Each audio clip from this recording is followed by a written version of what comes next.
Recently, the Supreme Court observed that while exercising powers under Article 136 of the Constitution, it can interfere with the order of the acquittal if the acquittal of an accused would lead to a significant miscarriage of justice.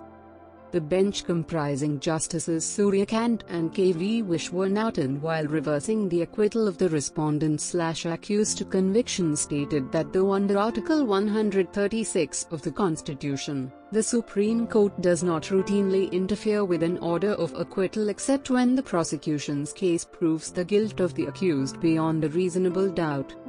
If the acquittal is based on irrelevant grounds, if the High Court allows itself to be misled by distractions, if the High Court dismisses the evidence accepted by the trial court without proper consideration, or if the High Court's flawed approach leads to the neglect of vital evidence, this court is obligated to intervene to uphold the interests of justice and address any concerns within the judicial conscience. The judgment, authored by Justice Suryakant, noted, referring to State of Karnataka v.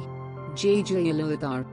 In the present case, while overturning the trial court's decision of conviction, the High Court acquitted the accused for committing an offence under Section 302 read with Section 34 of the Indian Penal Code, i.e., causing the death of a deceased by a gunshot, after casting reasonable doubt on the story of the prosecution. Against the acquittal of the accused, the state preferred a SLP before the Supreme Court. Before the Supreme Court, it was contended by the accused/respondent that the interference of the Supreme Court under Article 136 to interfere with the order of the acquittal isn't warranted, as the case does not fall within such an exceptional category where the Supreme Court, while exercising its power under Article 136 of the Constitution, should interfere in a well-reasoned order of acquittal passed by the High Court. Rejecting such contention of the accused, the Supreme Court opined that it can exercise its extraordinary jurisdiction under Article 136 where an erroneous or perverse approach to the proven facts of a case and/or ignorance of some of the vital circumstances would amount to a grave and substantial miscarriage of justice. The Supreme Court referred to its judgment of Rajesh Prasad v. State of Bihar, to state that an intervention is warranted under Article 136 of the Constitution when the High Court's approach or reasoning is deemed perverse.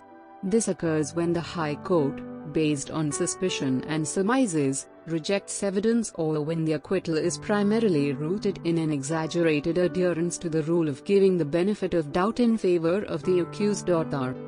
Testing the High Court's decision on the aforementioned observation, the Supreme Court found it difficult to concur with the reasoning provided by the High Court in acquitting the accused. One of the arguments in favor of the acquittal was that the prosecution has falsely implicated the accused, whereby it accuses that the prosecution case is based on the incidental witnesses comprising of deceased family members and close relatives. However, rejecting such an argument, the Supreme Court observed that such witnesses cannot be considered incidental witnesses. Instead, they emerge as the most natural witnesses. This court, in Toti Manohar v. State of Andhra Pradesh, observed that in the incident, which transpired partly within the confines of the house and extended slightly beyond the deceased's premises, the family members and close relatives naturally become the witnesses. These individuals cannot be considered incidental witnesses. Instead, they emerge as the most natural witnesses in the given factual context. Typically, a close relative is unlikely to shield the actual culprit and falsely implicate an innocent person. While it is acknowledged that emotions can run high and personal animosity may exist, merely being related does not provide a valid basis for criticism. Instead, familial ties often serve as a reliable assurance of truth. The Supreme Court said. Further, the accused also contended that the prosecution had presented a concocted story to implicate the accused, as none of the neighbors came forward to witness the occurrence of the incident. Finding it illogical and a misconceived notion, the Supreme Court observed that as the shot was fired at close range, The people in the neighborhood did not come to know about the incident. Therefore, no adverse inference can be drawn against the prosecution on this count.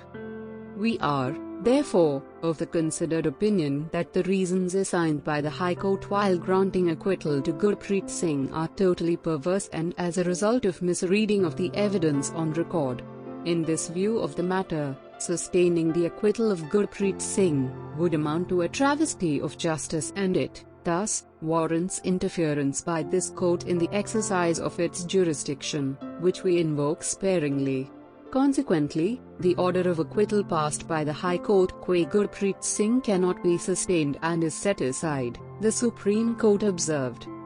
Accordingly, the Supreme Court set aside the High Court's decision of acquitting the accused and restored the trial court's decision of convicting the accused/respondent number 1.